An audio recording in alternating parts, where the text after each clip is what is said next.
नमस्कार, स्वागत है आपका हमारे चैनल पर। आज हम जानेंगे कि बी.आर. अम्बेडकर ने बौद्ध धर्म क्यों अपनाया। इस वीडियो का उद्देश्य आपको अम्बेडकर के जीवन, उनके संघर्ष और उनके धर्म परिवर्तन के पीछे के कारणों को समझाना है।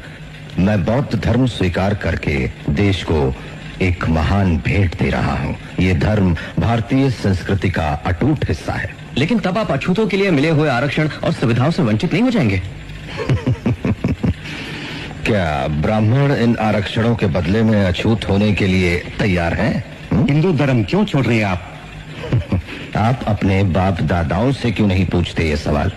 हमारी कोशिश अपने मूलभूत मानवाधिकार और आत्मसम्मान पाने की है। और बुद्ध धर्म में क्यों?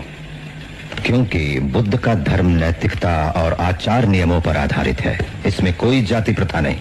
क्योंकि हिंदू धर्म का सामाजिक उपदेश ही असमानता है, जबकि बुद्ध धर्म का उपदेश समानता है।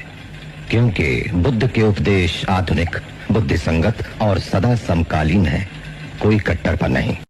भीमराव अंबेडकर, जिन्हें बाबा साहेब अंबेडकर के नाम से भी जाना जाता है, उनका जन्म 14 अप्रैल 1891 को महू मध्य प्रदेश में एक महार जाति के परिवार में हुआ था। वे अपने माता पिता की 14वीं संतान थे। उनके पिता का नाम रामजी मालोजी सकपाल और माता का नाम भीमाबाई था। महार जाति को उस समय अछूत माना जाता था और सामाजिक, आर्थिक तथा शैक्षिक दृष्टि से अत्यंत पिछड़ी हुई थी। अंबेडकर का बचपन अनेक कठिनाइयों और सामाजिक भेदभाव के बीच बीता। स्कूल में उन्हें अन्य बच्चों से अलग बैठाया जाता था और अध्यापकों द्वारा भेदभाव का सामना करना पड़ता था। लेकिन उनके पिता ने उन्हें शिक्षा के महत्व को समझाया और हर स्थिति में पढ़ाई जारी रखने के लिए प्रेरित किया। अंबेडकर की शिक्षा की यात्रा बेहद प्रेरणादायक है। प्रारंभिक शिक्षा के बाद उन्होंने बॉम्बे विश्वविद्यालय से स्नातक की डिग्री प्राप्त की। इसके बाद वे उच्च शिक्षा के लिए कोलंबिया विश्वविद्यालय न्यूयॉर्क गए, जहां से उन्होंने अर्थशास्त्र में मास्टर की डिग्री और बाद में पीएचडी की उपाधि प्राप्त की। लंदन स्कूल ऑफ इकोनॉमिक्स से उन्होंने DSSC की डिग्री हासिल की और ग्रेज इन लॉ से बारेट लॉ की उपाधि प्राप्त की।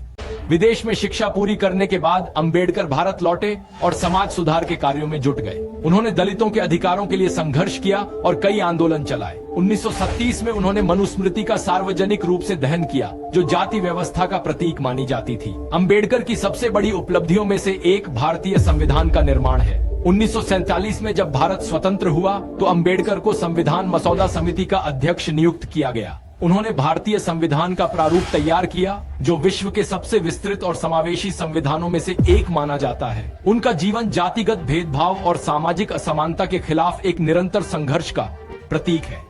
अंबेडकर ने शिक्षा, राजनीति और समाज सुधार के माध्यम से दलितों और पिछड़े वर्गों के अधिकारों के लिए अनगिनत प्रयास किए। 14 अक्टूबर 1956 को अंबेडकर ने नागपुर में हजारों अनुयायियों के साथ बौद्ध धर्म स्वीकार किया, जो उनके जीवन का एक महत्वपूर्ण मोड़ था। 6 दिसंबर 1956 को उनका निधन हो गया, लेकिन उनके विचार और योगदान आज भी जीवित हैं और लाखों लोगों को प्रेरित करते हैं।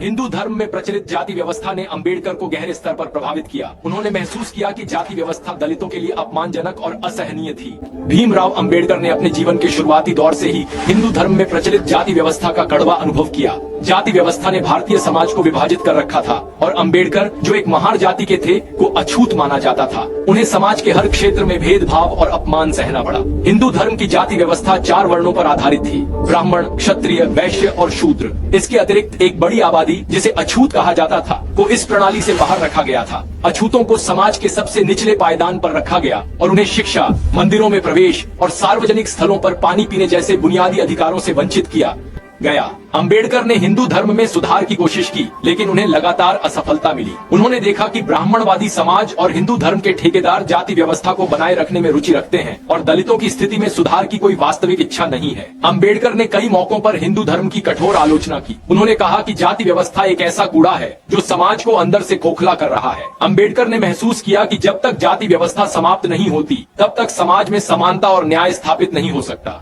हिंदू धर्म से असंतोष के कारण अंबेडकर ने 1935 में सार्वजनिक रूप से घोषणा की कि मैं हिंदू पैदा हुआ था, लेकिन मैं हिंदू रहूंगा, ये मेरे बस की बात है। मैं एक हिंदू के रूप में नहीं मरूंगा। भीमराव अंबेडकर ने हिंदू धर्म और उसकी जाति व्यवस्था से असंतुष्ट होकर एक ऐसे धर्म की खोज शुरू की जो समानता, न्याय और करुणा के सिद्धांतों पर आधारित हो। अपने गहन अध्ययन और चिंतन के बाद उन्होंने बौद्ध धर्म को अपनाने का निर्णय लिया। बौद्ध धर्म के सिद्धांत और उसका इतिहास उनके लिए प्रेरणा स्रोत बने। अंबेडकर ने बौद्ध धर्म का गहन अध्ययन किया और उसकी मूल शिक्षाओं को समझा। उन्होंने देखा कि भगवान बुद्ध ने मानवता को समता, करुणा और अहिंसा का मार्ग दिखाया था। बुद्ध ने जाति व्यवस्था का विरोध किया और सामाजिक समानता की बात की, जो अंबेडकर के विचारों से पूरी तरह मेल खाता था। अंबेडकर ने बौद्ध धर्म पर कई महत्वपूर्ण पुस्तकों की रचना की, जिनमें सबसे प्रमुख द बुद्धा एंड हिज धम्मा है। इस पुस्तक में उन्होंने बुद्ध की शिक्षाओं और उनके जीवन का विस्तार से वर्णन किया है। यह पुस्तक अंबेडकर की सोच और उनके बौद्ध धर्म के प्रति आस्था को दर्शाती है। बौद्ध धर्म के मुख्य सिद्धांत अहिंसा, करुणा और समानता अंबेडकर को अत्यधिक प्रभावित करते थे। बौद्ध धर्म का ध्यान और ध्यान साधना भी उन्हें आकर्षित करती थी। उन्होंने बौद्ध धर्म के 4 आर्य सत्य और अष्टांगिक मार्ग को अपने जीवन में अपनाने का निर्णय लिया। बौद्ध धर्म के अध्ययन ने अंबेडकर के विचारों और कार्यों को एक नई दिशा दी। उन्होंने महसूस किया कि बौद्ध धर्म न केवल आध्यात्मिक मुक्ति का मार्ग है, बल्कि सामाजिक सुधार और समानता का भी मार्ग है। अंबेडकर ने बौद्ध धर्म को एक ऐसे साधन के रूप में देखा जो दलितों और उत्पीड़ितों को एक नई पहचान और सम्मान दिला सकता है। 14 अक्टूबर 1956 का दिन भारतीय इतिहास में एक महत्वपूर्ण दिन बन गया जब डॉ.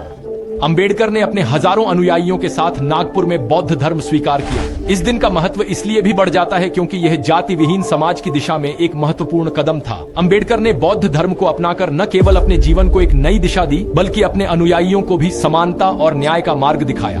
अंबेडकर का सपना था एक जाति विहीन समाज का निर्माण, जहां सभी को समान अधिकार और सम्मान मिले। बौद्ध धर्म के सिद्धांत इस दिशा में सहायक सिद्ध हुए। अंबेडकर के विचारों ने आधुनिक समाज पर गहरा प्रभाव डाला और आज भी उनके आदर्शों का प्रचार प्रसार जारी है। B.R.